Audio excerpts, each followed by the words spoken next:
Women एम्पावरमेंट्स को हकीकी तौर पर अमली जामा बनाना चाहते हैं तो एक सेकंड के लिए अपना खाना खुद बनाओ, मेरा जिस्म मेरी मर्जी, इन नारों से, इन स्लोगन से ज़रा बाहर आकर सोचिए। इस लड़की को ज़रा गौर से देखिएगा। इसका नाम मिशी है।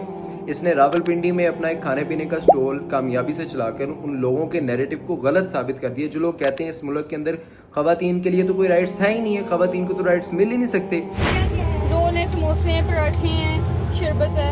With due respect I would say कि आपको बाजी अपने राइट्स लेने नहीं आते, क्योंकि इसी मुल्क के अंदर ऐसी बहुत सी लड़कियां, बहुत सी ख़वातीन, बहुत सी फीमेल्स हैं जो ना सिर्फ एक कामयाब कारोबार कर रही हैं बल्कि दे हैव प्रूवन देमसेल्फ कि वो किसी लिहाज से मर्दों से कम नहीं है। और ऐसी बहुत सी और भी लड़कियां हैं जो ना कि सिर्फ अपने घर की कफालत कर रही हैं बल्कि वो अपनी अपनी फील्ड्स में एक्सपर्ट भी हैं। मुझे एक बात बताएं कि इस दुनिया में ऐसा कौन सा मुल्क है जहां पर क्राइम रेट ज़ीरो हो चुका है। हाँ, बहरहाल पाकिस्तान में ये शरह गुर्बत, इफलास, तंग नज़री, मुआशी हालात की वजह से निस्बतन कुछ ज़्यादा है, मगर इसका मतलब ये नहीं that you are always complaining and always whining. अगर आप एक डिग्री होल्डर हैं और आपके पास डिग्री होने के बावजूद आपको एक चाय का ढाबा लगाते हुए शर्म आ रही है ना, you are ashamed of selling samosas and pakoras on the road side, right. अगर आप पढ़े लिखे हो तो आपकी पढ़ाई की वजह से आप अपने स्टॉल को बाकी लोगों के स्टॉल से मुमताज़ कर सकते हो।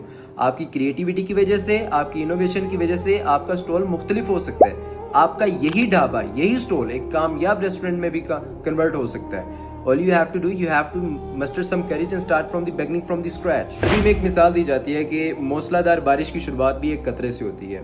Be that first drop of the rain instead of complaining and whining। यकीन जानिए, जब हम अपने मुआशरे से वसाइल ना मिलने, हकूक ना मिलने की शिकायत बंद कर देते हैं, उसी मौका पर कुदरत हमारी सबसे बड़ी सपोर्टर बनती है। हमारे लिए वसाइल पैदा करती है, हमारे लिए रास्ते में आने वाले पत्थरों को साइड पे करती है। और उसकी जीती जागती मिसाल है ये लड़की। इस लड़की ने 15 साल की उम्र में भाई कारोबार शुरू किया है। 15 साल की उम्र में, जब बच्चे पबजी खेल रहे होते हैं। इस कारोबार में इसकी बहन और इसकी वालदा, जो कि खुद भी खवातीन है और इसकी सपोर्टर है और इसके बिजनेस में इसका साथ दे रही है। Example from the Quran, the people of the cave, they trusted Allah and took a first step. All around them was a corruption and they were also facing the animosity of a king। एक बादशाह की मुखालफत वो बर्दाश्त कर रहे थे।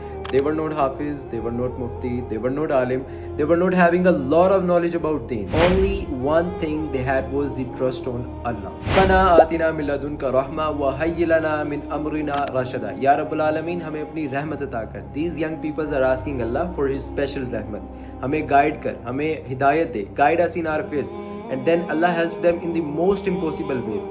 इंसान की वहाँ सोच भी नहीं जाती जहाँ से अल्लाह उनकी मदद करता है। ख़वातीन को ये बोलकर मोटिवेट कर रहे होते हैं कि ख़वातीन के इस मुल्क में कोई राइट्स नहीं है, इस मुल्क में तुम्हारा कोई काम नहीं है, तुम यहाँ से निकल जाओ। दर हकीकत, दरअसल में आप उन्हें डीमोटिवेट करते हैं, क्योंकि इस मुल्क में ऐसी ऐसी ख़वातीन हैं, ऐसी लड़कियाँ जो कम उम्री में ही एक डिसेंट वे के साथ